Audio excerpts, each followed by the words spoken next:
నమస్తే, welcome to yo-yo TV. నేను మీ రవి. ప్రతి ఎలక్షన్స్లోనూ అనేక రకాలైనటువంటి సర్వే సంస్థలు వారి యొక్క సర్వేల ద్వారా ఎక్కడ ఏ పార్టీ గెలుస్తుందో ప్రతిసారి కూడా మనకి మినిట్ టు మినిట్ అన్ని విషయాల్లోనూ వాళ్ళు ఎగ్జిట్ పోల్స్ నుంచి ప్రీ పోల్స్ నుంచి అన్నీ కూడా మనకు అందజేస్తూ ఉంటారు.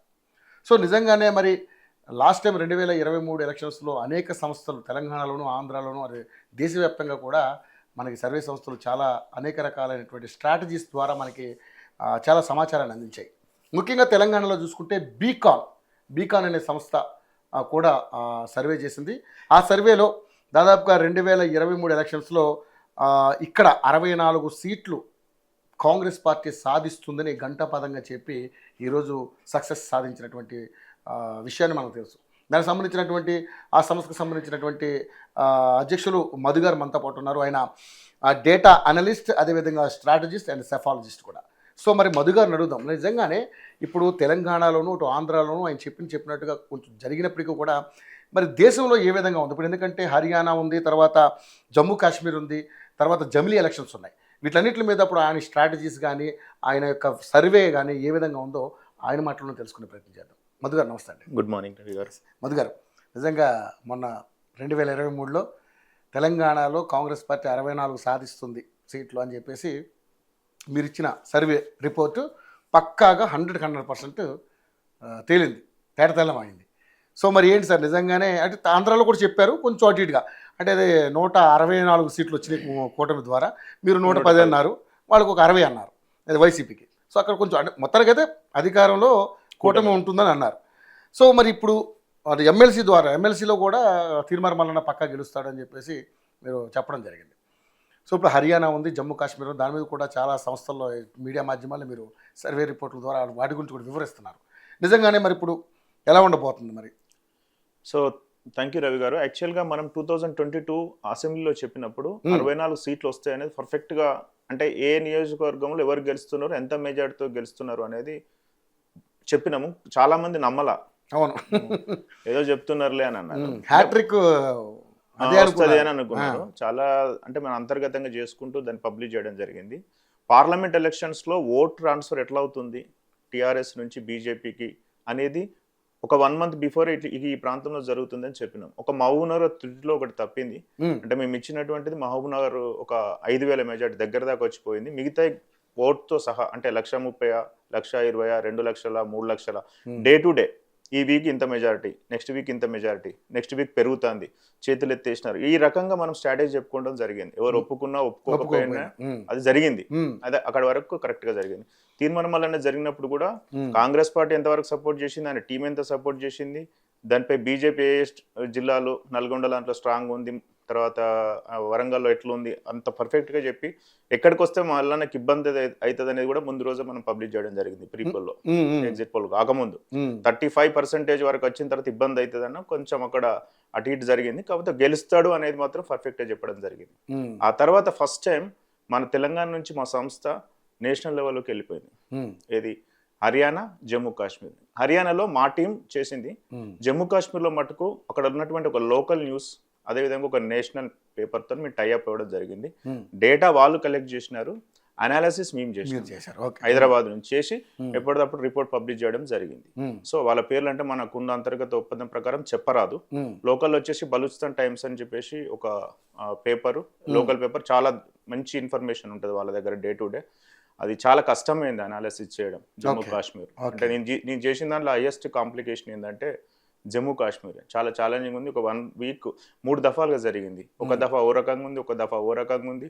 ఇప్పుడు వచ్చినటువంటి ఎగ్జిట్ పోల్స్ వాళ్ళు ఏంది ఆడియన్ పోల్స్ పెట్టేసి 20,000, 30,000 పెట్టేసి ఆ కౌంట్ని బట్టి ఇప్పుడు మీరు యూట్యూబ్లో పెడతారు, ఈ పథకం బాగుంటుందా, మీరు ఎంతవరకు సమర్థిస్తారు అని పెడితే ఒక 70 అంటే 60. వాళ్ళు వేసేది వాళ్ళ ఫాలోవర్సే తప్ప నిజమైన అభిప్రాయంతో వేసే ఓట్లు కాదు.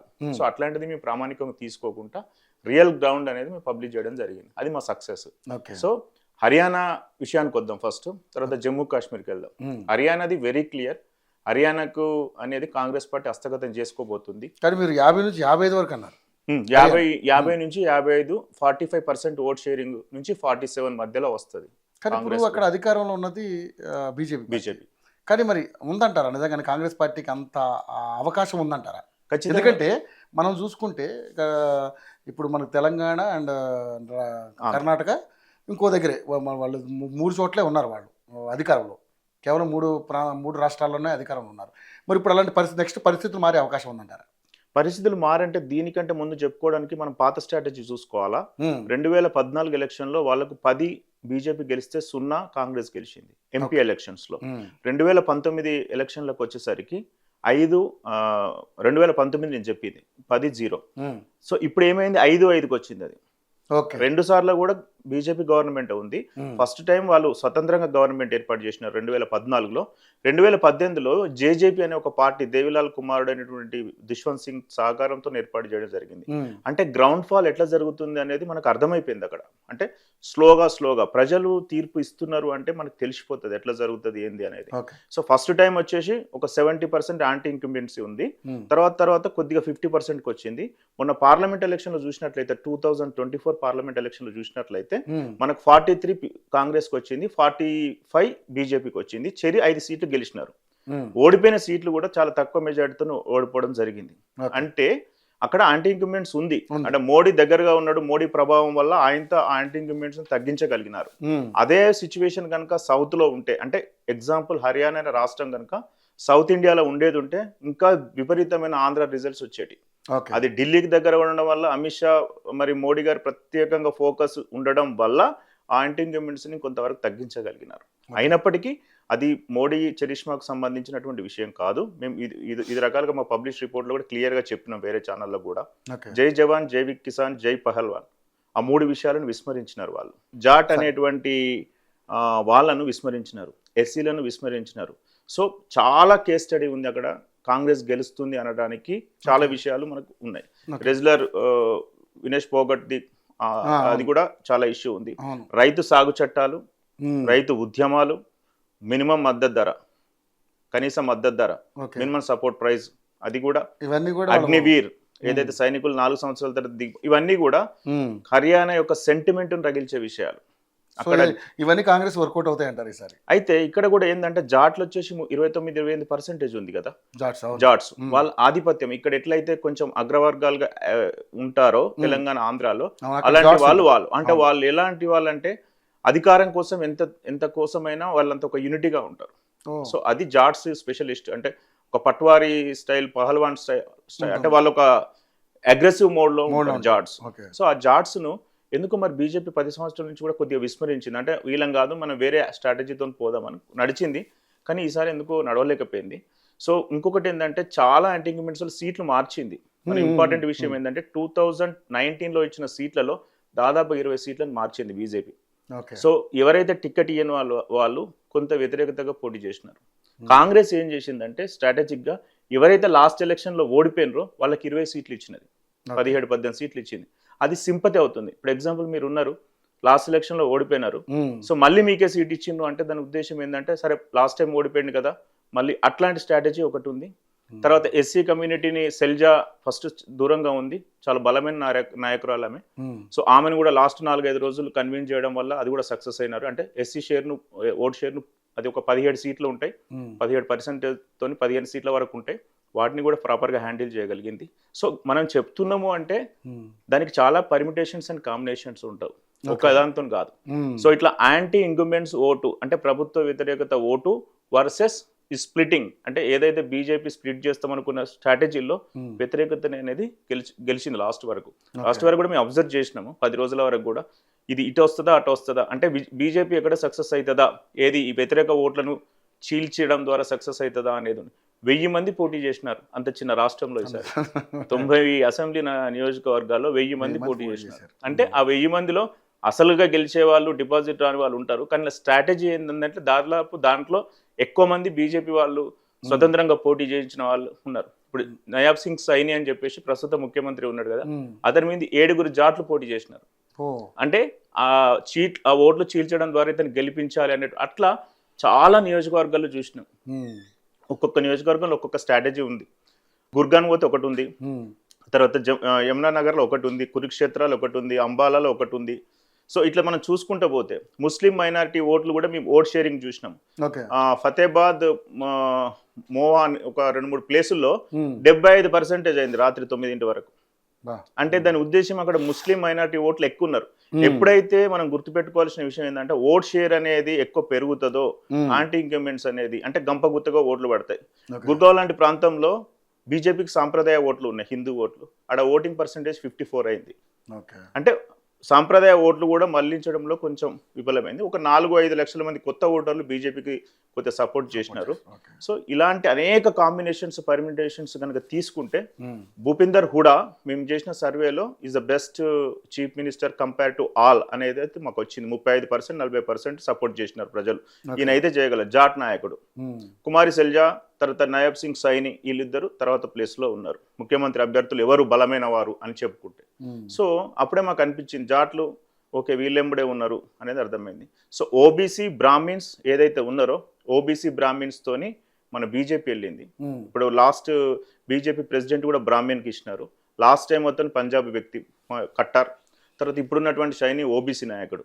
సో కానీ వీళ్ళు మాత్రం బ్రాహ్మిన్స్, తర్వాత ఓబీసీ, తర్వాత వచ్చేసి హిందూ ఓట్ల మీద బీజేపీ నమ్ముకుంటే జాట్స్, తర్వాత ఎస్సీ, మైనారిటీ ప్రభుత్వ వ్యతిరేకత కాంగ్రెస్ కూటమి తీసుకున్నది.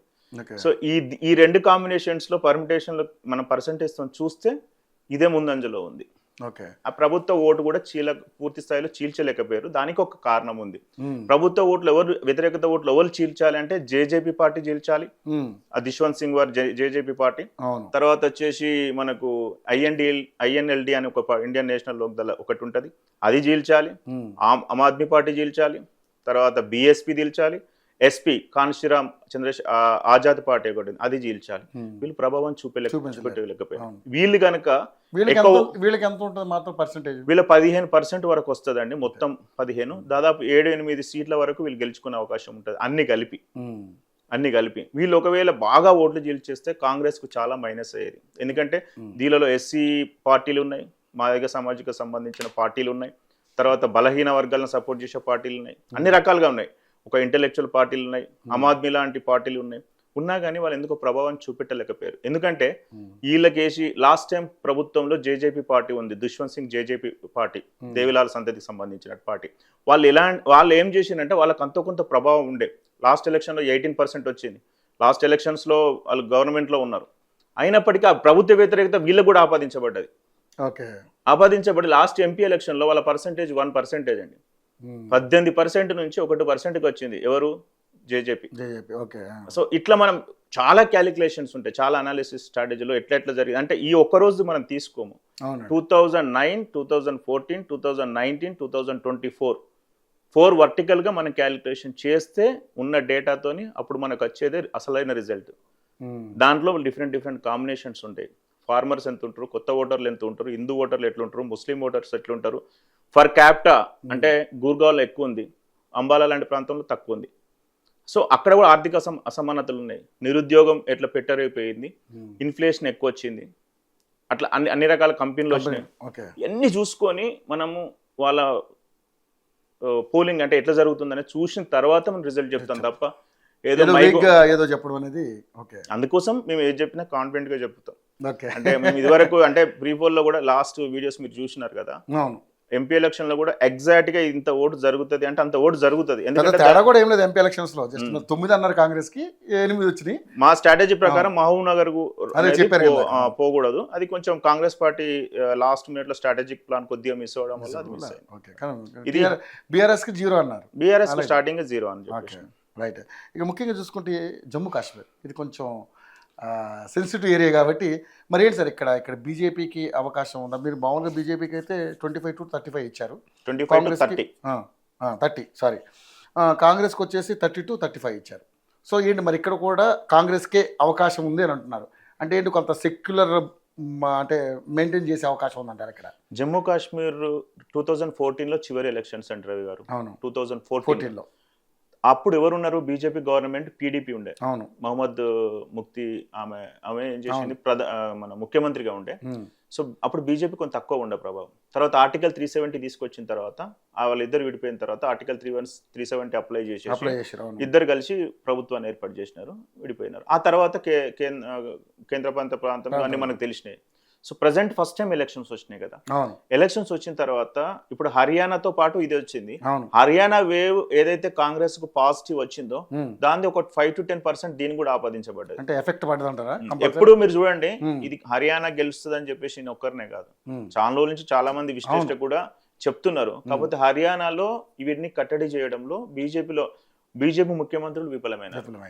వీటిని ఒక్కొక్కటి సార్ట్ అవుట్ చేసుకుంటూ వస్తాయి. రైతు ఉద్యమాలు చాలా ఇంపాక్ట్ చూపెట్టాయి. రైతు ఉద్యమాలకి నాకు తెలిసి బీజేపీకి చాలా ఎఫెక్ట్ పడ్డది. మొన్న ఎంపీ ఎలక్షన్ లో కూడా ఎఫెక్ట్ పడ్డది ఢిల్లీ వేదికగా. అవును. సో పడ్డా కానీ దాన్ని కవర్ చేసుకుంటూ పొలిటికల్ స్ట్రాటజీతోను సోషల్ ఇంజనీరింగ్ తోని కొద్దిగా చూసినారు.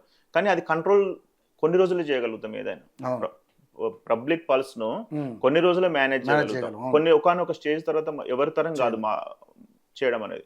సో ఇప్పుడు ఏమైందంటే జమ్మూ కాశ్మీర్ లో 83 సీట్స్ ఉండేనండి రవి గారు. దాన్ని బీజేపీ పొలిటికల్ గేమ్ ఏం చేసిందంటే 7 సీట్ ను యాడ్ చేసింది.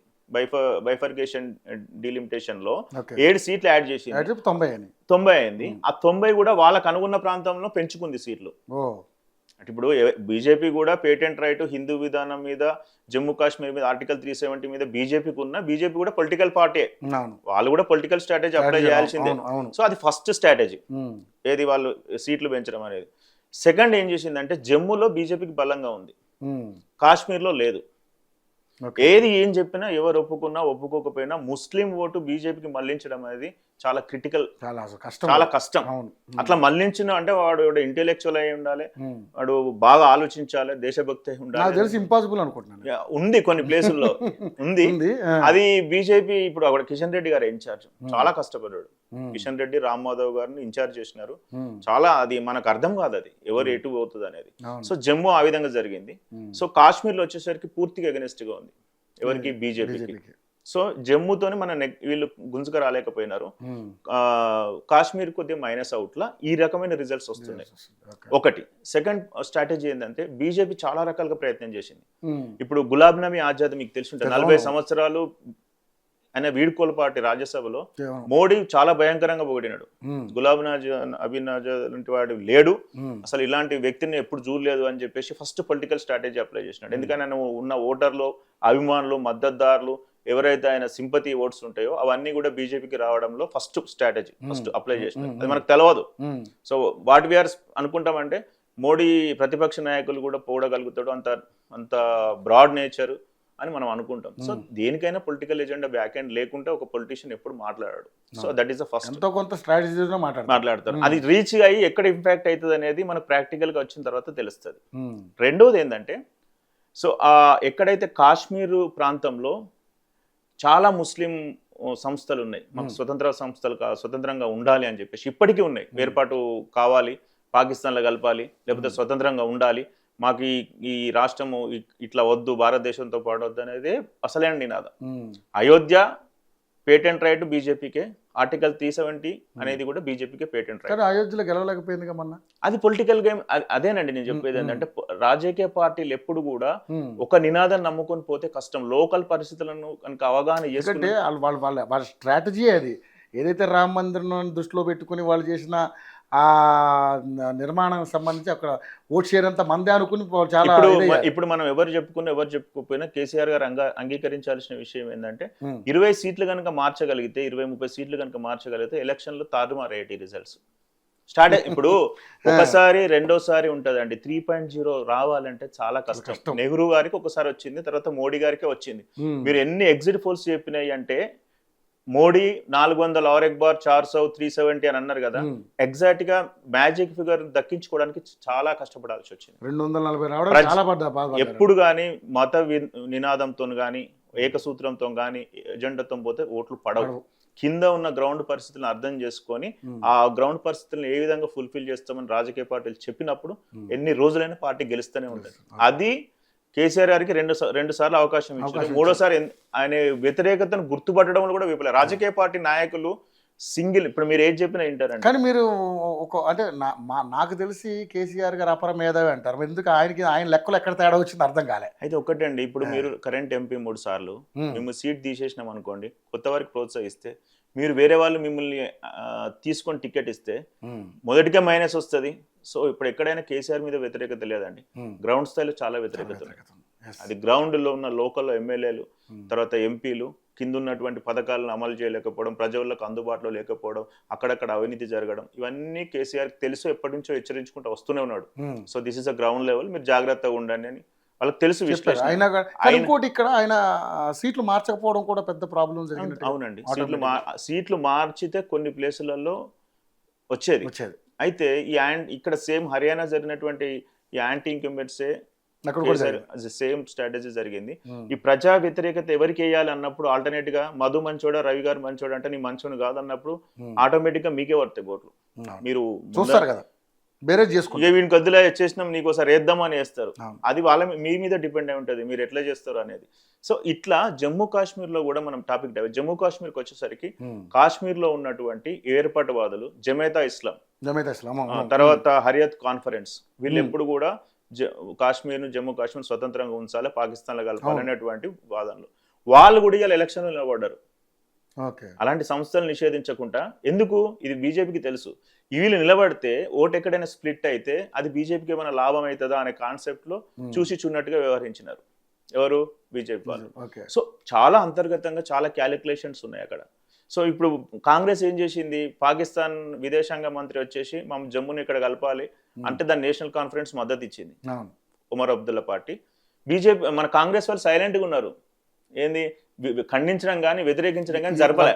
ఎందుకు ఆడ జరిపితే ఏమైతుంది, ఉన్న ఓట్లు పోతాయని. అంటే ఏదైనా క్యాలిక్యులేషన్స్ అంతా మళ్ళీ ఓటు వరకే వస్తాయి, కొన్నిసార్లు మౌనమే పరిష్కారం అన్నట్టు. సో ఇక్కడ ఏమైంది, ఇక్కడ డిఫరెంట్ స్ట్రాటజీస్ అప్లై చేశారు. కాశ్మీర్ లో ఓట్ షేరింగ్ అనేది, అంటే ఓట్ అనేది ఎక్కువ స్ప్లిట్ అవుతుంది అనేది బీజేపీ బలంగా నమ్మింది, చాలా మందిని ప్రోత్సహించింది, తటస్థులను ప్రోత్సహించింది. అందుకని మేము ఇచ్చే ఇండిపెండెంట్ నెంబర్ అక్కడ జమ్మూ కాశ్మీర్ లో 10 to 14, అంటే ఇతరులు 10 నుంచి 14 మంది గెలిచబోతున్నారు.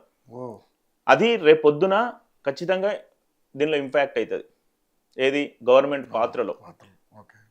ఉమర్ అబ్దుల్లా నిజంగా మీరు అన్నట్టుగా ఎంత 14% అన్నారా, 14 seats 10 to 14. ఓకే, ఒకవేళ వాళ్ళు ఒకవేళ అధికారం ఏదైనా వస్తే ఇంకా వాళ్ళలో మెర్జ్ అయ్యే అవకాశం కూడా ఉంటుంది. ఇప్పుడు 0 to 5 టీడీపీ ఆమె ప్రభుత్వం నుంచి దిగజారిపోయి ఇప్పుడు లాస్ట్ టైం బలం లేకుండా అయిపోయి 0 నుంచి అంటే 5 నుంచి 7 వరకు మధ్యలో సీట్లు వస్తాయి. ఆమె పాత్ర కూడా ఉంటుంది, వాళ్ళ అలయన్స్ బీజేపీకే ఉండే అవకాశాలు ఉంటుంది. వాళ్ళు తిట్టుకున్నా కానీ వాళ్ళు ఇదివరకు ఒకసారి దోస్తీ ఉన్నారు కాబట్టి ఎన్సీ మీద కోపం కాబట్టి ఉంటుంది, ఇతరులు ఉంటుంది. 3 మార్గాలు ఉంటాయి రవి గారు. ఇప్పుడు జమ్మూలో బీజేపీ బలంగా ఉంది, జమ్మూ అవుట్రైట్ కాకపోయినా ఎక్కువ పర్సెంటేజ్ బీజేపీకి మద్దతు ఉంది, కొంత కాంగ్రెస్ కు ఉంది అక్కడ, తర్వాత నేషనల్ కాన్ఫరెన్స్ కు ఉంది, హిందూ ఓట్లు ఎక్కువ ఉన్నాయి కాబట్టి. కాశ్మీర్కి వచ్చేసరికి మొత్తం అంతా స్ప్లిట్ అయిపోతుంది ఓట్లు, ఇతరులది ఎక్కువ భాగం ఉంది, అక్కడికి వచ్చేసరికి నేషనల్ కాన్ఫరెన్స్ ఉంది. సో ఇవన్నీ చూస్తే మనం ఇచ్చేది ఒక 30 నుంచి నేను అనుకుంటున్నా ఒక 10-12 మధ్యలో సీట్లు వెనకబడుతుందేమో అనుకుంటున్నా. ఏంటండి కాశ్మీర్ పండిట్స్ ఉన్నారు కదా, వాళ్ళే బీజేపీకి అది తక్కువ పర్సెంటేజ్ అక్కడ లోయలో. ఇంకొకటి గుర్తుపెట్టుకోవాల్సిందంటే రషీద్, ఇంజనీర్ రషీద్ బరాముల్లా ఎంపీ, ఆయన లాస్ట్ టైం గెలిచినాడు. అక్కడ ఆయన 18 అసెంబ్లీ సీట్లు ఉన్నాయి ఆయన ఎంపీ కాన్స్టిట్యున్సీలో, అందులో 15 మెజారిటీ వచ్చింది అప్పుడు ఆయనకు. సో ఇప్పుడు ఏమైందంటే మనం చూసుకోవాలి, క్యాలిక్యులేషన్ చూస్తే ఇంపాక్ట్ ఉంది, అది ఎంతవరకు స్ప్లిట్ అవుతుంది ఈ ఎలక్షన్ లో చూసుకుంటే మనకు అవుట్ రైట్ గా రిజల్ట్ వస్తుంది. అందుకోసం మాక్సిమం ఎగ్జిట్ పోల్స్ కూడా ఏం చేస్తున్నారంటే హంగ్ వస్తుంది, ఖచ్చితంగా స్వతంత్రంగా ఏది రాదు, అది నిజమే. కాకపోతే రేపు ఇతరుల పాత్ర ఉంటుంది. ఫస్ట్ పాయింట్ ఏంటంటే మాకున్నటువంటి సర్వే స్ట్రాటజీ మేము తీసుకునే డేటా ప్రకారము 40% మట్టుకు ఓన్గా స్వతంత్రంగా ఉమర్ అబ్దుల్లా కాంగ్రెస్ కలిసి ప్రభుత్వాన్ని ఏర్పాటు చేస్తుంది. 60% హంగ్ వస్తుంది. హంగ్లో సెకండ్ ప్రయారిటీ ఏదైతే ఉన్నదో ఇతరులు తక్కువ, అంటే 4-5 అట్లా అవసరం పడితే ఇతరులు వెళ్తారు. లేదు 10-15 వరకు ఉందనుకోండి, ఇతరులు కూడా స్ప్లిట్ అయిపోయి బీజేపీ వైపు సపోర్ట్ ఉండే అవకాశం ఉంది. ఇక ఏది తేల్చుకునే పరిస్థితుల్లో బీజేపీకి ఉన్నటువంటి కేంద్ర ప్రభుత్వంలో అవకాశం ఏంటంటే రాష్ట్రపతి పాలన, లేకపోతే వాళ్ళ అదే హంగ్ వచ్చినప్పుడు ఏదైతే కార్యక్రమాలు చదువుతారో అది మళ్ళీ బీజేపీకి ప్లేస్ అవుతుంది, ఎవరైతే రూలింగ్ లో ఉన్నారో వాళ్ళకి ప్లేస్ అవుతుంది. సో ప్లాన్ ఏ ఓన్ గా స్ట్రాటజీ 1 ఓన్ గా కాంగ్రెస్ గవర్నమెంట్, అది 40% ఉంది. రిమైనింగ్ 60% ఇతరులతో, అంటే 5-6 అయితే నో ప్రాబ్లం, ఏది కాంగ్రెస్ ఎన్సీ చేసుకోగలుగుతుంది. బాగా ఇతరులు అవసరం పడ్డది అనుకోండి, అప్పుడు డెఫినెట్ గా అది చాలా కష్టం అవుతుంది. దాన్ని అట్లే డ్రాగ్ చేసి ఒక 3-4 నెలల వరకు. తర్వాత బీజేపీ ప్లాన్ ఏంటంటే అంగు అంగు ఓకే. ఉంటుంది. కానీ మాక్సిమం అయితే కాంగ్రెస్కే ఉంది 2 చోట్ల కూడా. అంటే ఒకవేళ బీజేపీది పై చేయ, కాంగ్రెస్ ఎన్సీది పై చేయ అంటే కూటమిది పై చేయ అని చెప్పొచ్చు. ఓట్ పర్సెంటేజ్ ద్వారా ఓకే. ఎన్ని స్ట్రాటజీస్ ఉన్నా ఏదున్నా. సో హర్యానాలో కూడా బీజేపీది పై చేయి ఉంటుంది. కాకపోతే ఇక్కడికి జమ్మూ కాశ్మీర్కి వచ్చేసరికి బీజేపీ అనేది కూడా ఒక ప్రబలమైన శక్తితో ఉన్నది. ఓకే. ఎందుకంటే హర్యానాలో ఎంత బీజేపీ అన్నారా కాంగ్రెస్ పై పై చేయి, జమ్మూ కాశ్మీర్కి వచ్చేసరికి ఇద్దరు కూటమి కలిపి ఉన్నప్పటికీ కూడా ఓకే. బీజేపీ పవర్ అనేది అక్కడ తగ్గలేదు. ఓకే. బీజేపీ ఓట్ షేరింగ్ కానీ రిప్రజెంటేషన్ మీరు చూడండి, బాగా తేడా ఏం రాదు. అంటే అక్కడ కాశ్మీర్ లోయలో కూడా కొద్దిగా అభివృద్ధి జరిగింది అనేటువంటి ఇంటెలెక్చువల్స్. కాకపోతే కొంచెం ఇప్పుడిప్పుడే కాబట్టి ఉద్యోగాలు క్రియేట్ చేయాలి అనుకున్న ఉద్యోగాలు అక్కడ క్రియేట్ చేయలేదు. చాలా ఫండ్ ఆర్టికల్ 370 ఎఫెక్ట్ ఏం పెద్దగా ఉండదంటారు ఇక్కడ. ఉండడం వల్లనే ఇప్పుడు కాంగ్రెస్ ఎన్సీ కొంత ప్లస్ అయింది. అంటే వేర్పాటు వాదం అంటే అది మనము డైరెక్ట్ గా మాట్లాడని కొన్ని విషయాలు ఉంటాయి. సో దాని వల్లనే అట్లా జరిగింది. కాకపోతే బీజేపీని నచ్చే వాళ్ళు కూడా జమ్మూ కాశ్మీర్ లో బీజేపీ సపోర్ట్ చేసే వాళ్ళు కూడా ఉన్నారు. ఎటువంటి ప్రమేయం లేని బీజేపీ ఈ రోజు ఒక 40% ఓట్ షేరింగ్ గెయిన్ అయిందంటే వాళ్ళు ఇండైరెక్ట్ గా కూడా వాళ్ళ శక్తి అంటే ఇండైరెక్ట్ గా వాళ్ళ ఇన్ఫ్లుయెన్స్ అక్కడ ఉంది. ఒకవేళ ప్రభుత్వం రాకపోయినప్పటికీ కూడా ఉంది. సో కాంగ్రెస్ ఏంటంటే స్ట్రాటజిక్ ఎలక్షన్స్ అటెంప్ట్ చేస్తుంది. వాళ్ళు కూడా ఇదివరతో పోల్చుకుంటే కర్ణాటకలో చూసినా, తర్వాత తెలంగాణలో చూసినా, హర్యానాలో చూసినా, హిమాచల్, ఇవన్నీ కూడా వాళ్ళని మనం క్లీన్ గా అబ్జర్వ్ చేస్తే ఇంకొక స్ట్రాటజీ ఏంటంటే ఆమ్ ఆద్మీ పార్టీని వాళ్ళు వదిలేసుకున్నారు హర్యానాలో. మీకు గుర్తుందో లేదో, అయినా డైరెక్ట్ గా 2 రోజుల్లోనే డిసిషన్ తీసుకున్నారు. వాళ్ళు 10 సీట్లు అడిగినారు, వీళ్ళు 5 ఇస్తామన్నారు. ఆమ్ ఆద్మీ పార్టీ వాళ్ళు ఎక్కువ ఊహించుకొని మాకు ఏదో వస్తుంది సింపతి ఉంటుంది అనుకున్నారు, కానీ కాలేదు. సో ఇప్పుడు ఏమైందంటే ఆమ్ ఆద్మీ పార్టీ ఉనికి కోల్పోయింది. లాస్ట్ టైం ఒక సీట్ ఇస్తే కూడా వాళ్ళు గెలవలేకపోయారు. సో వాళ్ళు అనుకున్నారు సరే వెళ్ళని అండి అనుకున్నారు. కానీ ఢిల్లీలో కాంగ్రెస్ అవసరం ఆమ్ ఆద్మీ పార్టీకి ఖచ్చితంగా రేపు జరిగే ఫిబ్రవరి ఎలక్షన్ లో పడుతుంది. ఓకే. సో ఇందాక మీరు ఆమ్ ఆద్మీ పార్టీ గురించి మాట్లాడారు కాబట్టి, కేజ్రీవాల్ గారు జైలుకి వెళ్ళక ముందు జైలు రిలీజ్ అయిన తర్వాత ఏంటి సార్ పార్టీ పరిస్థితి ఏంటి? అంటే నాకు తెలిసి ఆ పార్టీకి ఆదరణ కూలిపోతుంది అనేది ప్రజల్లో కొంచెం నడుస్తూ ఉంది ఇక్కడ. సో ఏంటి అసలు మీరు ఢిల్లీ స్థాయిలో ఒక నేషనల్ స్థాయిలో మీరు సర్వేస్ ఉన్నాయి కాబట్టి ఏంటి ఆయన పరిస్థితి? హర్యానాలో అయితే ఆమ్ ఆద్మీ పార్టీ ప్రభావం లేదండి, ఏం పెద్దగా ఉండదు. ఓట్లు చీలిస్తే ఒక 4 to 5-6% చీలిస్తారు. చీల్చగలరు అంతే, ఒక్క సీటు కూడా రాదంటారు. మాక్సిమం అయితే రాదు. ఏదన్నా బాగా స్ప్లిట్టింగ్ లో కనుక ఒకటి ఏదైనా వస్తే ఆశ్చర్యపోవాల్సిందే. ఓకే. అదొకటి. 2, ఆమ్ ఆద్మీ పార్టీ కేజ్రీవాల్ గడ్డుకాలం. ఒకటి అంటే రిజైన్ చేయడం అనేది స్ట్రాటజీ. జైల్లో ఉండి రిజైన్ చేస్తే తప్పు ఒప్పుకొని చేసినట్టు, జైలు నుంచి రిలీజ్ అయినాక రిజైన్ చేస్తే సింపతి కోసం చేసినట్టు. సో జైల్లో ఉన్నప్పుడు అసలే చేయలేదు. ఎందుకంటే జైల్లో ఉండి రిజైన్ చేయమని వీళ్ళు చాలా మంది బీజేపీ వాళ్ళు అన్నారు, మీరు సంతకాలు పెట్టట్లేదు, ఆగిపోయింది పరిపాలన, అక్కడ ఉన్నటువంటి మన ఢిల్లీ ఉంటారు కదా సౌరవ్ ఆయన డిసిషన్స్ తీసుకుంటున్నాడు, ప్రజలకు ఇబ్బంది అయితే అంటే చేయలేదు. చేస్తే ఏమైతే అంటే తప్పు ఒప్పుకున్నట్టు స్ట్రాటజీగా బయటకు వచ్చినాక చేసేసాడు. కేజ్రీవాల్ పెద్ద స్ట్రాటజీ ఏంటంటే సింపతి ఓట్లను తీసుకుందామనే ప్లాన్ లో ఉన్నాడు. సో దానికి ఆయన ముఖ్యమంత్రి ఆతిషి అనే ఒక అమ్మాయిని పెట్టాడు కదా, షీఈస్ వెరీ గుడ్ లేడీ. ఆ కరెక్ట్ డిసిషన్ అక్కడ తీసుకున్నాడు. కాకపోతే కాంగ్రెస్ తో నడవకపోవడం అనేది చాలా పెద్ద మైనస్ హర్యానాలో. ఆయన 5 సీట్లలో 2 గెలిచినా ఆయన 2 మినిస్టర్లు వచ్చేటి. హర్యానా ఢిల్లీకి దగ్గర ఉంటుంది, పంజాబ్ వాళ్ళే రూలింగ్ లో ఉన్నారు, హర్యానాలోకి 2 మినిస్టర్లు ఉన్నారు అనుకోండి, అది వేరే ఉంటుంది. అంటే ఈ కమ్యూనికేషన్ సిస్టమ్ అనేది కొంచెం బాగుంటుంది. హర్యానాకు ఒక 5-6 రాష్ట్రాలు పక్కపక్కకు ఉన్నాయి కాబట్టి ఇంకా వేరే రాష్ట్రాలకు ఈజీగా వెళ్ళే అవకాశం ఉంటుంది. అక్కడ స్ట్రాటజీ మిస్ అయిపోయింది. సో ఎందుకంటే ఆయన లేట్ గా రిలీజ్ అవ్వడం, ఆయన సింపతి ఓట్లు నాకు వచ్చేస్తాయి. ఈ మధ్య కేజ్రీవాల్ ప్రసంగాలు కూడా కొంత సింపతి ఓట్ల మీద ఉన్నాయి, మీరు వేసే ఒక్కొక్క ఓటు నాకు మద్దతు వస్తుంది అని చెప్పేసి మాట్లాడడం ఉన్నది. కాకపోతే ఆతిషిని పెట్టిన తర్వాత కైలాష్, తర్వాత ఇంకా మిగతా సీనియర్ ఎవరైతే హెల్త్ మినిస్టర్ ఇంకొక సుబ్రత బెనర్జీ అనేది ఉన్నాడు, ఇంకొక చాలా మంది ఒక 2-3 ఉన్నారు. వాళ్ళు ఏం చేసిందంటే నాకు కూడా కావాలి హోమ్ మినిస్టర్ ఇప్పుడు ఎవరైతే ఉన్నారో వాళ్ళందరికి మనసులో ఉంది, మేము కూడా ముఖ్యమంత్రి, మేము సీనియర్స్, ఈ వచ్చింది మొన్న అని చెప్పేసి ఫీలింగ్ లో ఉంది. కేజ్రీవాల్ భార్యను కూడా ప్రమోట్ చేస్తాను అనుకున్నారు, కానీ చేస్తే మైనస్ అయ్యేది. సో అది కరెక్ట్ గా ఉంది. ఇప్పుడు కేజ్రీవాల్ తప్పక గెలవాల్సిన పరిస్థితి. కానీ ఢిల్లీలో 7 ఎంపీ సీట్లు ఆల్రెడీ బీజేపీ గెలుచుకొని ఉంది. ఈ ఎలక్షన్ లో ఓటమి మనం ముందు మాట్లాడుకోరాదు, అంటే మన కాన్ఫిడెంట్ లెవెల్ కాబట్టి ముందే చెప్తున్నాము. ఈ ఓటమి తర్వాత ఖచ్చితంగా ఢిల్లీ మీద, నెక్స్ట్ వచ్చే జార్ఖండ్ మీద, నెక్స్ట్ వచ్చేటువంటి మహారాష్ట్ర మీద బీజేపీ ప్రత్యేక దృష్టి పెడుతుంది డెఫినెట్ గా. ఎందుకంటే ఇంకా ఇంకొక 2-3 అయిపోయింది అనుకోండి, ఎన్డీఏ కూటమిలో ఉన్న పార్టీలకు కూడా వాళ్ళ మీద ఉన్నటువంటి బలం, నమ్మకం కోల్పోతుంది. ఓకే. ఇప్పుడు చంద్రబాబు నాయుడు కానీ, నితీష్ కానీ, ఇంకా మిగతా పార్టీలు ఉన్నారు కదా, అవును. వాళ్ళతో సపోర్ట్ వీళ్ళు ఎప్పుడైనా కానీ డౌన్ ఫాలింగ్ లతో ఎవడు ఉండడు. కరెక్టే. అంటే ఆ స్ట్రాటజీ వల్ల లుకలు ఇప్పుడు రావు, ఇంకొక 2-3 ఇయర్స్ తర్వాత వస్తాయి. డౌన్ ఫాల్ స్టార్ట్ అయితే అది మనకు కూడా అంటుకుంటుందేమో అనే ఫీలింగ్ రాకుండా జాగ్రత్త పడితేనే ఇదొక స్ట్రాటజీ. కాకపోతే ఏంటంటే కేజ్రీవాల్ గారు సింపథైజ్ ఓట్ల కోసం చాలా ప్రయత్నం చేస్తున్నాడు. ఇప్పటి నుంచి ఎలక్షన్లు వరకు ఆయన ఓటు తిరిగే పరిస్థితి ఉంటుంది. కాకపోతే ఏంటంటే తెలివిగా నాకు నవంబర్లో ఎలక్షన్స్ పెట్టండి మహారాష్ట్రతోనే అంటున్నాడు. ఎందుకంటే లాంగ్ అయితే సింపతి ఎక్కడ ప్రాబ్లం అవుతుందో, లేకపోతే ఈ మనసు మారే అవకాశం ఉంటుంది ప్రజలది, వీళ్ళు ఇన్ఫ్లుయెన్స్ చేయగలరేమో. ఎవరైనా ఎలక్షన్లు ముందు పెట్టండి అంటున్నాడు అంటే డెఫినెట్ గా కేజ్రీవాల్ కు నవంబర్లో ఎలక్షన్లు పోతే సింపథైజ్ ఉంటుంది. ఫిబ్రవరి వరకు పోతే ఒకవేళ ఇప్పుడు ఎవరైతే రూలింగ్ చేస్తున్న అమ్మాయి ఉందో ఆమె చాలా ప్రజా ఉద్యమంలో ఉంది, సోషల్ ఇంజనీరింగ్ లో చాలా ఇంటెలిజెంట్. ఏదైతే మొన్న స్కూల్స్ రిఫార్మ్స్ చేసిందో ఆమె, మనీష్ సిసోడియా ఎడ్యుకేషన్ మినిస్టర్, ఈమె చాలా పగడ్బందీగా చేసింది.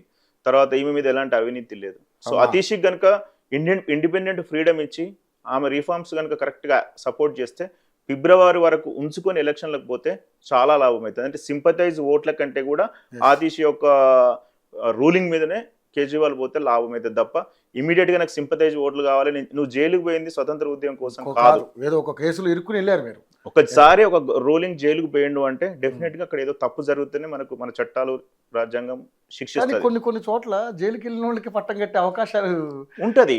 నేనేమంటున్నా, సెంటిమెంట్ వర్కౌట్ అయితే ఎగ్జాక్ట్లీ ఆ సెంటిమెంట్ ఇతను ఎంతవరకు వాడుకుంటాడు అనేది కేజ్రీవాల్ మీద డిపెండ్ అయి ఉంటది. దానికి బీజేపీ ప్రయత్నం అయితే జరుగుతుంది. బీజేపీ ఉన్న ముందు అస్త్రం ఏంటంటే ఎవరికైతే ముఖ్యమంత్రి పదవి రాలేదో ఇప్పుడున్న ప్లేస్ లో వాళ్ళని ఏదైనా గ్రూపులుగా ప్రోత్సహిస్తారు అనేది కొద్దిగా ఉంది.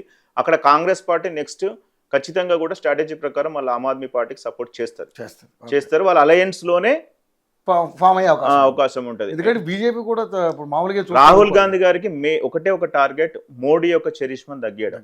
2029 మోడీ 4.0 అడ్డుకట్ట వేయాలంటే నేను రాకపోయినా పర్లేదు కానీ ఫస్ట్ మోడీ పార్టీని డౌన్ ఫాల్ చేయాలి. దానిలో భాగమే ఇప్పుడు ఆమ్ ఆద్మీ పార్టీకి డెఫినెట్ గా కాంగ్రెస్ అనేది సపోర్ట్ చేస్తుంది.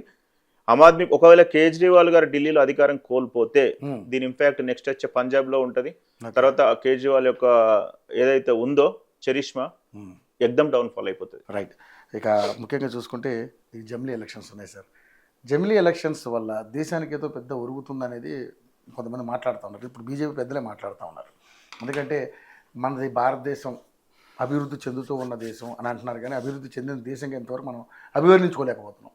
సో దీనివల్ల ఈ జమిలీని ఒక 1 నేషన్ 1 ఎలక్షన్ అనే దాన్ని పెడితే మనం ఖర్చులను తగ్గించుకొని మనం చాలా పకడ్బందీగా ప్లాన్ చేసుకోవచ్చు. దానివల్ల చాలా ధనం వేస్ట్ అయిపోతుందని అంటున్నారు.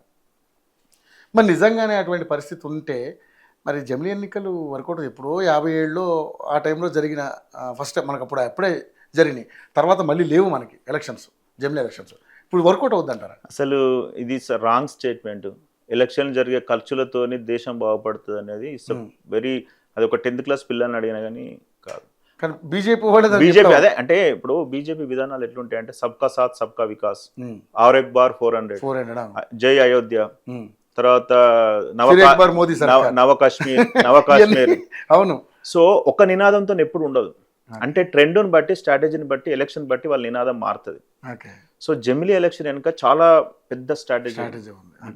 మోడీ 4.0 ఈజ్ ఈక్వల్స్ టు జమిలీ. ఎవరు ఒప్పుకున్నా ఎవరు ఒప్పుకోకపోయినా మామూలు కాదు. ఎందుకంటే అమిత్ షా గారి యొక్క విషయం ఏంటంటే డౌన్ ఫాల్ స్టార్ట్ అయింది ఎట్లా. ఇప్పుడు దాని జమిలీ అంటే ఏంటంటే ఏకకాలంలో దేశం మొత్తం ఒకేసారి ఎలక్షన్ జరగడం అనేది జమిలీ. కాకపోతే చాలా గందరగోళం ఏంటంటే ఒక స్టేట్ ముందు జరిగింది, ఒక స్టేట్ నెక్స్ట్ ఇంకా 5 ఏళ్ళు ఉన్నది.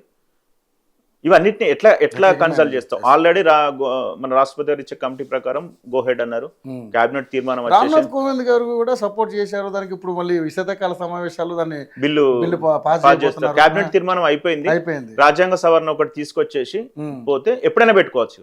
సో నాకు తెలిసినంత వరకు మొత్తం మనకున్న రాష్ట్రాలలో అనువైన పీరియడ్ ఏంటంటే 2027 to 2029 ఇన్ బిట్వీన్ లో వస్తుంది. అప్పటి వరకు జమిలీ ఎలక్షన్స్ రావు. ఎందుకంటే అత్యధిక రాష్ట్రాల్లో బీజేపీ పరిపాలిస్తుంది. ఇప్పుడు ఏం చేయాలండి? ఇప్పుడు మన తెలంగాణ ఉంది, ఇప్పుడు ఇంకా 4 ఏళ్ళు ఉంది. రేపు 2 సంవత్సరాలతో జమిలీ ఎలక్షన్స్ పెట్టినాయి అనుకోండి, అప్పుడు మనం ఎంత కాలం పోతాం? ఇంకొక బీజేపీ రాష్ట్ర ఫలితంలో 5 ఏళ్ళు అయిపోయింది. వాళ్ళకి ఎక్స్టెండ్ చేయాలా? ఎన్ని సంవత్సరాలు ఎక్స్టెండ్ చేయాలి? జమిలీ ఎలక్షన్స్ వచ్చే వరకు ఎక్స్టెండ్ చేయాలి అంటే 1 year 2 year. అంటే వాళ్ళకి ఎక్కడ అడిషనల్ అవుతాయి ఎక్స్టెన్షన్లో, అవతల పార్టీలకు ఎక్కడ తగ్గిపడుతుంది, ఎక్కడ వ్యతిరేకత ఉన్నది, వీళ్ళంతా గ్రౌండ్ సమకూర్చుకున్న తర్వాతనే నాకు తెలిసినంత వరకు దాని మీద ఒక స్ట్రాటజీ ఉంది. నాకు తెలిసి 2027 to 29 అంటే మన అసెంబ్లీ ఎలక్షన్స్ కంటే ఒక 1 year బిఫోర్, ఆంధ్ర ఎలక్షన్ల కంటే ఒక 1 year బిఫోర్లో జమిలీ ఎలక్షన్స్ వచ్చావు. ఆ టైం అనేది బీజేపీకి అనువైన సమయం. అప్పటి వరకు యాంటీ ఎంగేజ్మెంట్స్ కొంచెం పెరిగే అవకాశం ఉంటుంది. సో దాని మీద డిస్కషన్స్ నడిపి దీనివల్ల ప్రాంతీయ పార్టీలు నష్టపోతాయి. ఎగ్జాక్ట్లీ. కేసీఆర్ 2000 లాస్ట్ ఎలక్షన్స్ లో జమిలీ ఎలక్షన్ అనే వాదన అప్పుడొచ్చే ముందుకు పోయినాడు. 2 రకాలుగా ఉంది. ప్రాంతీయ పార్టీలు ఎప్పుడైతే జమిలీ ఎలక్షన్స్ పెడతారో 2 బాక్సులలో, ఇప్పుడు అమెరికాలో అధ్యక్ష తరహా పాలిటిక్స్ ఉంటాయి కదా, అటో లేకపోతే ఇటో, ప్రాంతీయ పార్టీల్లో ఒక 15 to 20% లాస్ అవుతాయి, ఖచ్చితంగా లాస్ అవుతాయి. చిన్న చిన్న పార్టీలు లాస్ అవుతాయి. కాకపోతే జమిలీ ఎలక్షన్స్ బీజేపీ పార్టీ అనువైన సమయం కోసం చూస్తుంది. కాంగ్రెస్ కూడా వాళ్ళు కూడా ఏ స్ట్రాటజీలో ఉన్నారంటే ఫస్ట్ ఎలక్షన్స్ ని హ్యాండిల్ చేద్దాం, తర్వాత వచ్చినప్పుడు అది ఇప్పుడు మాట్లాడితే దీనిలో ఉన్నటువంటి వాటిని వాళ్ళు అడ్వాంటేజ్ తీసుకుంటారు కాబట్టి ఎక్కువ స్పందిస్తలేరు ఎవరు, కాంగ్రెస్ పార్టీ కూడా. అంటే దీన్ని వాల్యూ యాడ్ ఉండదా అనేది కొంచెం. కానీ దీని విషయంలో ఏదైతే ఇప్పుడు ఇండియా కూటమిని ఒప్పించే కార్యక్రమాన్ని జమిలీ ఎలక్షన్స్ విషయంలో చంద్రబాబు నాయుడు గారినే మోడీ గారు వాడబోతున్నారు అనేది ఒక వార్త. నిజంగా ఆ రకంగా ప్రక్రియ జరిగే అవకాశం ఉంటుంది. హీ కెన్ మేనేజ్ ఎనీథింగ్స్ చేస్తాడు. జమిలీ ఎలక్షన్లకు మొత్తం అన్ని పార్టీలు ఉద్యమాలు ఏముండదు, అంత ఒక శాస్త్రీయ పద్ధతిలో జరుగుతుంది. రాజ్యాంగం రాష్ట్రపతి దగ్గరికి వెళ్తుంది, ఫైల్ అసలు క్యాబినెట్ తీర్మానం జరుగుతుంది, వాళ్ళకి మెజారిటీ ఉంది కాబట్టి. కాకపోతే ఎప్పుడు పెట్టాలి ఎప్పుడు పెట్టద్దు అనేది ఏమన్నా కోర్టుకి తర్వాత ఏమైనా స్ట్రాటజీస్ వీరే వాళ్ళు అప్లై చేస్తే కొద్దిగా లేట్ జరగచ్చు. అదే జరుగుతుందని స్ట్రాంగ్ గా డిసైడ్ అయ్యే నేను ఒక విషయం ఏం చెప్తున్నా అంటే బీజేపీకి అయిన ప్రాంతం ఏది అంటే 2027 to 2028 ఇన్ బిట్వీన్ జరుగుతుంది. 1 year ఏదైనా జరగచ్చు. అంటే మొత్తం నవ ఇండియా అనేది ఖచ్చితంగా 2027 చూడబోతున్నాం మనం. ఒకటేసారి ఒకే ఎలక్షన్లు వస్తాయి. అది ఎవరికి ప్లస్ అవుతుంది ఎవరికి మైనస్ అవుతుంది అనేది ఇప్పుడు జార్ఖండ్ ఎలక్షన్లు అయిపోతే, మహారాష్ట్ర ఎలక్షన్లు అయిపోతే, ఇంకొక 2-3 ఎలక్షన్స్ ఉన్నాయి. అన్ని అయిపోయిన తర్వాత మనకు క్లారిటీ వస్తుంది. అంటే ఓట్ పర్సెంటేజ్ ఇండియా కూటమికి ఎంత ఉన్నది. ఇప్పుడు పశ్చిమ బెంగాల్లో మమతా బెనర్జీ మీద వ్యతిరేకత ఉన్నది. జమిలీ ఎలక్షన్ మొన్న జరిగిన రేపటం దాని మీద చాలా వ్యతిరేకత. ఇప్పుడు జమిలీ ఎలక్షన్ జరిగితే ఆమెకు ఒక 1 year ఎక్స్టెండ్ చేయాలి. అక్కడ ఇంకా ఏమైతుంది, ఎప్పుడు పోతుందిరా బాబు ఈ ప్రభుత్వం అనే పరిస్థితికి వస్తుంది. కానీ ఇక్కడ కొన్ని అధికార పార్టీలు కూడా పార్టీ అంటే పదవులు కోల్పోవాల్సి వచ్చే అంశం ఉంటుంది. అదే చూస్తున్నా నేను. ఇప్పుడు చెప్పిన ఏదైతే ఇయర్ ఉందో ఆ ఇయర్ అన్ని పార్టీలకు అనువుగా ఉంటుంది. అంటే మనం కూడా జస్టిఫికేషన్ మోడీ గారైనా బీజేపీ ప్రభుత్వాన్ని చెప్పుకోవాల్సి వస్తుంది. ఇగో ఇక్కడ ఈ అన్నిట్లో పోల్చుకుంటే కొన్ని రాష్ట్రాల మట్టుకే నష్టపోతున్నాయి, సో ఇది బెస్ట్ అని చెప్పేసి అంటే ఒప్పించే ప్రయత్నమే చేస్తారు. మామూలుగా నిరంతరంగా ఇప్పుడే పెట్టేస్తామనే పరిస్థితి ఉండదు, ఒప్పుకోరు అట్లా ఎవరు. సో ఖచ్చితంగా నాకు తెలిసినంత వరకు దాని ప్రకారం మనం ఇంకో డిబేట్ లో చూద్దాం. ఎప్పుడు 2027-28 ఆ ప్రాంతం ఎందుకంటున్నా అంటే ఒక్కొక్క రాష్ట్రాన్ని తీసుకుంటే గ్రేస్ పీరియడ్ ఎంత ఇవ్వాలి, లేకపోతే ఎంత పీరియడ్ కట్ చేయాలి అనేది లిస్ట్ తీసుకుంటే ఒక 16-17 రాష్ట్రాలకు అడ్వాంటేజ్ ఉంటుంది. సరిగా ఎందుకంటే మధు గారు మిమ్మల్ని అడగాలి ఈ విషయం. ఎందుకంటే స్ట్రాటజిస్టులు అనేవాళ్ళు చాలామంది చాలా సంస్థలు పెరిగిపోయినాయి. విపరీతంగా లోకల్లోనే మనకు హైదరాబాద్లో బోల్డ్ సంస్థలు ఉన్నాయి. ఇక నేషనల్ వైడ్గా అయితే ఇంక చెప్పాల్సిన అవసరం లేదు.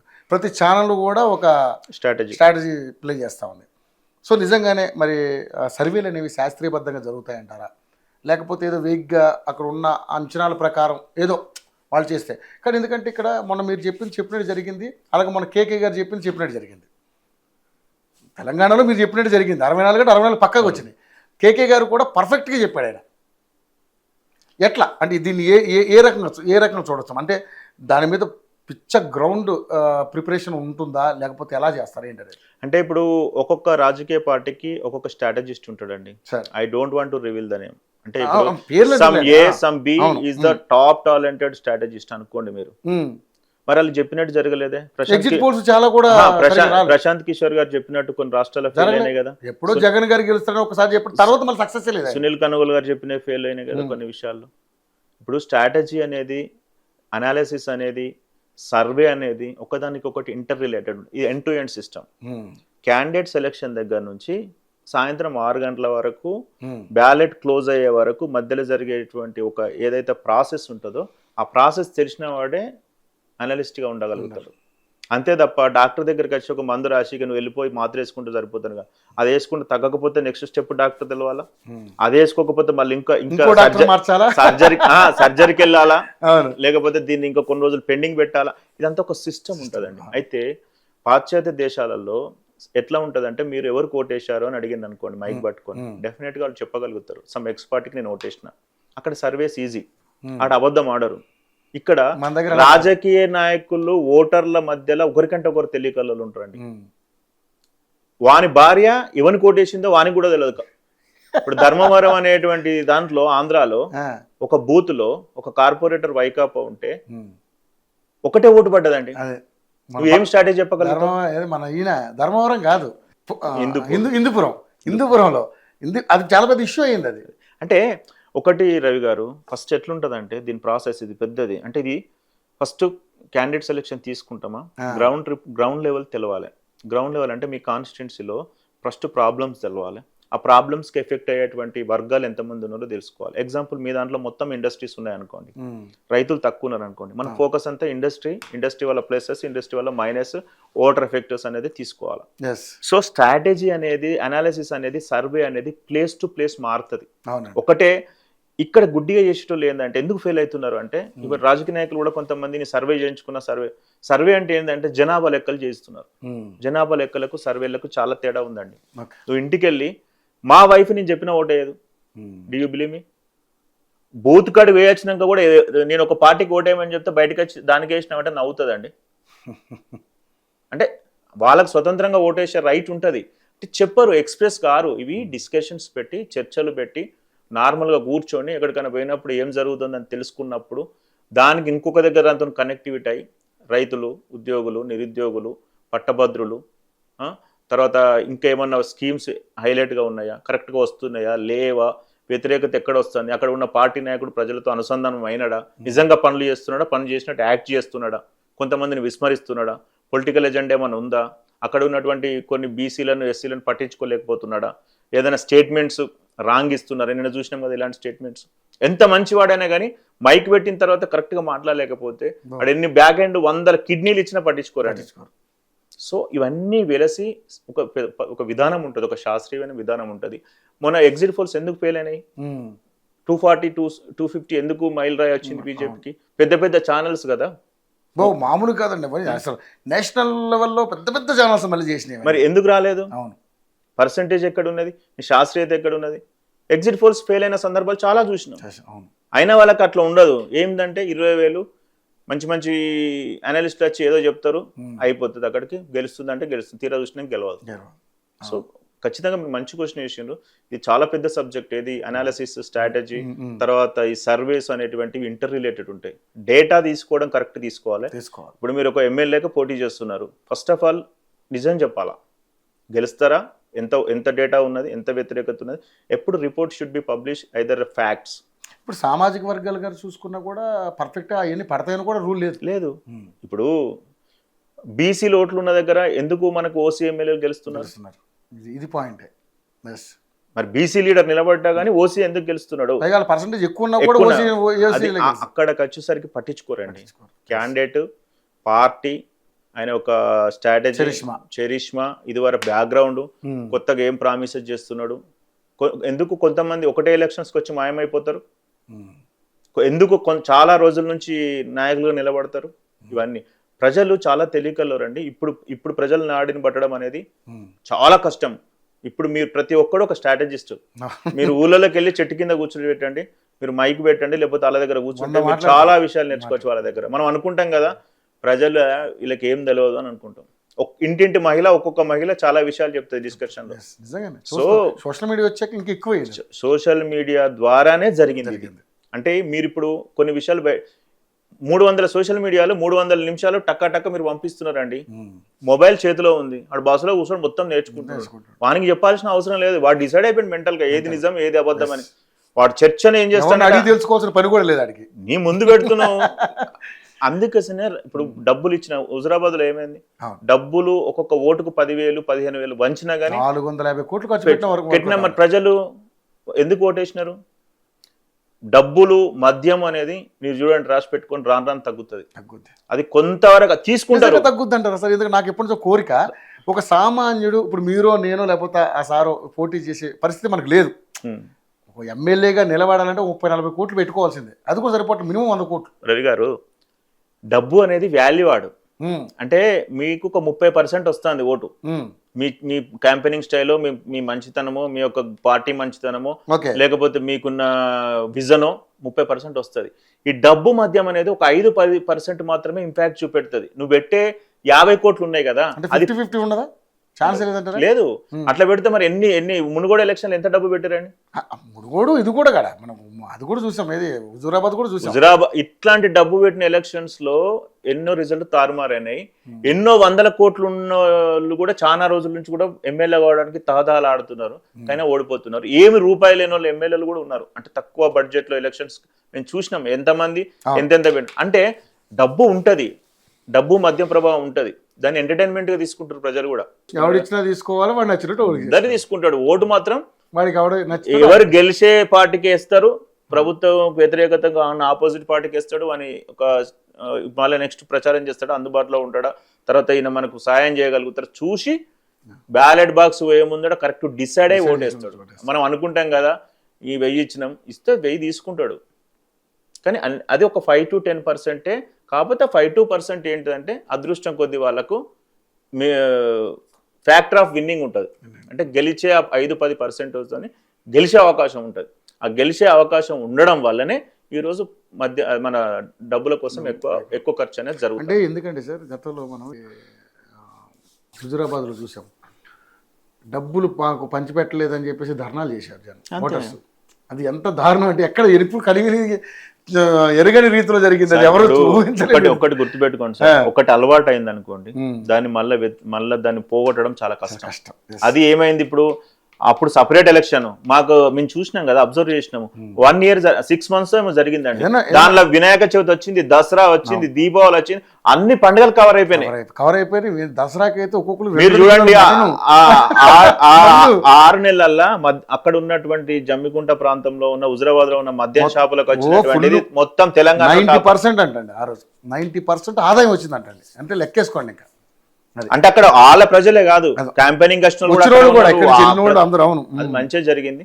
సో ఇట్లా రాను ఏమవుతుందంటే అండి, ప్రజలు చాలా వివేకవంతులు అవుతారు. రాజకీయ నాయక పార్టీలు కూడా చెప్పేటువంటి ఇంటరు, కానీ డిసిషన్ మేకింగ్ అనేది మీరు పసిగట్టలేరు, నేను పసిగట్టలేను, ఎవరు పసిగట్టలేరు. సర్వేలు కూడా మీరు అన్నారు కదా, రాను సర్వేలు కూడా డౌన్ అయిపోతాయి. ఎందుకంటే రిజల్ట్స్ ఇవ్వరు. అనాలిసిస్ తర్వాత మనకు దాని మీద అవగాహన ఇన్డెప్త్ గా ఉన్నప్పుడే, పర్మిటేషన్స్ కాంబినేషన్స్ తీసుకున్నప్పుడే 2-3% మార్జిన్తోనే ఓడిపోయిన వాళ్ళు ఎక్కువ ఉంటారండి. 140 ఓట్లతో ఓడిపోయిన కేకే మహేందర్ రెడ్డి గారు ఇంతవరకు గెలవలేకపోయారు కేటీఆర్ మీద. సజీవ సాక్ష్యాలు 140-170 ఓట్లతోని జస్ట్ ఒక స్టెప్ అవుట్ వేస్తే బయటపడేటోడు. అంటే ఒక్కసారి ఓడిపోతే కూడా మళ్ళీ విజయాన్ని అందుకోవడానికి చాలా టైం పడుతుంది. సో అందుకనే పొలిటికల్ పార్టీలకు ప్రజలకు కూడా ఏదైతే మనం ఇచ్చిన హామీలను పర్ఫెక్ట్గా నెరవేర్చి ఇస్తే డెఫినెట్ గా ఓట్లు వేస్తారండి. ఓట్లు వేయకపోవడం అనేది ఉంటుంది. మధ్య ప్రభావము, దవన ప్రభావం కూడా ఖచ్చితంగా 5-10% వరకు ఇంపాక్ట్. ఓట్లు వేస్తారు జనం, కసితో ఓట్లు వేస్తారని మనం చూసాం 23 ఎలక్షన్స్ లో చూసాం.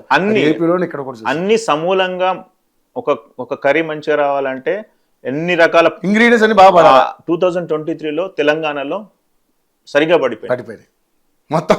అంటే ఫుల్ బిర్యానీ మీల్స్ అయింది మంచిగా అక్కడ. ప్రతి ఒక్కరి పాత్ర ఉందండి. రేవంత్ రెడ్డి గారి పాత్ర ఉంది, పాదయాత్ర పాత్ర ఉంది, బట్టి విక్రమార్క గారి పాత్ర ఉంది, తర్వాత శ్రీధర్ బాబు గారి పాత్ర ఉంది. తీసుకుంటే ఒక్కొక్కరి పాత్ర ఒక్కొక్క రకం. ఉత్తమ్ కుమార్ రెడ్డి గారి పాత్ర ఉంది, సీతక్క గారు. అంటే ప్రతి వారిని యూటిలైజ్ చేసుకున్నారు. రేవంత్ రెడ్డి గారు కొంచెం ఒక స్టెప్ అందరికంటే ముందున్నారు కాబట్టి అగ్రెసివ్ గా నాకు ఆ పీఠం వచ్చింది. So last time elections is a fair elections 2023 assembly election. రాబోయే 29 దాన్ని ఇప్పుడు మనం కామెంట్ చేయాలి. ఎందుకంటే 6 months అయింది కాబట్టి 9 months అయింది. అందులో 3 months ఎలక్షన్స్ పీరియడ్ అయిపోయింది. సో మనం యాక్చువల్లీ క్యాలిక్యులేట్ చేసిన 6 months. ఈ 6 months కే వీళ్ళందరూ ఏమో మొత్తం ప్రపంచంలో టైం అయిపోయింది, రేపే మొత్తం 100 రోజులు అన్నారు కాబట్టి మాట్లాడతారు సార్. ఒకటి 100 అనేది ఏంటంటే ఒక ఫిగర్ స్పీచ్ ఇచ్చడానికి మంచిగా ఉంటుంది సార్. మరి ఎన్ని హామీలు టిఆర్ఎస్ పార్టీ ఇప్పటికి నెరవేర్చుకుంటున్నాయి? Yes. వెళ్ళండి. అట్లా కాదు అవకాశం సార్, ఇవ్వాలి ఇప్పుడు సార్. నోట్లకి ఇవ్వాలి. మీరు ఒక్కటి గుర్తుపెట్టుకోండి సార్, ఒక మనిషి ఇప్పుడు నన్ను ప్రూవ్ చేసుకోవాలంటే నేను 5 ఎలక్షన్స్ హ్యాండిల్ చేయగలిగాను. ఒకటి రెండు చిన్న చిన్నవి పోతాయి, మైన్యూట్ లెవెల్లో పోతాయి. మీ సార్ ఇదే పోయింది అంటే ఇప్పుడు రైతు రుణమాఫీ జరిగింది సార్. మొన్న ప్రతి ఎలక్షన్స్ లో ఏం చెప్పిండు రేవంత్ రెడ్డి గారు, నేను చేస్తున్నా అన్నాడు. సో సిస్టమ్ ఇంప్లిమెంటేషన్ లో కొన్ని మందికి రాలేదు, ఇప్పుడు మాకు కూడా రాలేదు. ఎందుకు? ఐటీ కడుతున్నామో సంథింగ్ ఏదో ఉంటుంది, దానికి క్రైటీరియా ఉంటుంది. అంతే మాత్రాన్ని ఇప్పుడు నాకు ప్రభుత్వం మోసం చేసినట్ట? మీరు ఆలోచించండి. సో ఎట్లా అంటే ఒకటి చేసుకుంటూ పోతారు. డెఫినెట్గా ఒక 2 years టైం ఇస్తే ప్రశాంతంగా పని చేసుకోవచ్చు. ఇప్పుడు ఏంటంటే విధానపరమైనటువంటి దాంట్లో మనం వ్యతిరేకించాలి. ఎప్పుడు కూడా ప్రభుత్వానికి ఏం చేయాలంటే మనం ఒక సమయం ఇచ్చి చూడాలి. 6 నెలలతోనే 7 నెలలతోనే ఏది జరగదు. ఇప్పుడు రేపు పొద్దున మళ్ళీ సర్పంచ్ ఎలక్షన్స్ వస్తాయి, లోకల్ బాడీ ఎలక్షన్స్ వస్తాయి, మళ్ళీ ఒక 6 నెలలు వేస్ట్ అవుతుంది. జిహెచ్ఎంసీ ఒకటి ఉంది, హైడ్రాతో ఇప్పుడు గొడవలు జరుగుతున్నాయి. పరిపాలించాలనా లేకపోతే వీటి మీదనే ఫైట్ చేయాలనా? ఇప్పుడు అదేంది అది ఆ అడుగులు వేయడంలోనూ ఎక్కడో తప్పుడు అడుగులు వేశారు అనేది ఇప్పుడు వస్తున్నటువంటి వ్యతిరేకత. బట్ చూద్దాం ఏం జరగబోతున్నారు. థ్యాంక్ యూ మధు గారు. ఫర్దర్గా మిమ్మల్ని అనేక రకాలైనటువంటి సర్వే రిపోర్టుల ద్వారా మిమ్మల్ని కలుసుకుందాం అనుకుంటున్నాం. మళ్ళీ తప్పకుండా చేద్దాం, అన్నింటి మీద నేషనల్గా అండ్ స్టేట్గా అన్ని కూడా చేద్దాం. Thank you so much. So ఇదండి బీకామ్ సర్వే సంస్థకి సంబంధించినటువంటి మధు గారు చెప్పినటువంటి అంశాలు. బట్ ఇప్పుడు ఈ నెక్స్ట్ వచ్చే ప్రభుత్వం గురించి మనం ఇప్పుడే మాట్లాడుకోకపోయినా, బట్ హర్యానా గురించి కానీ జమ్మూ కాశ్మీర్ గురించి చాలా తెల్లంగా క్లియర్గా చెప్పారు, చాలా విశ్లేషణపూర్వకంగా చెప్పారు. చూద్దాం ఏం జరగబోతుంది. ఎందుకంటే కొన్ని అంటే అంచనాలు కూడా తప్పుతాయి కాబట్టి ఎలా జరగబోతుంది అనేది ఫ్యూచర్లో చూద్దాం. Over to studio.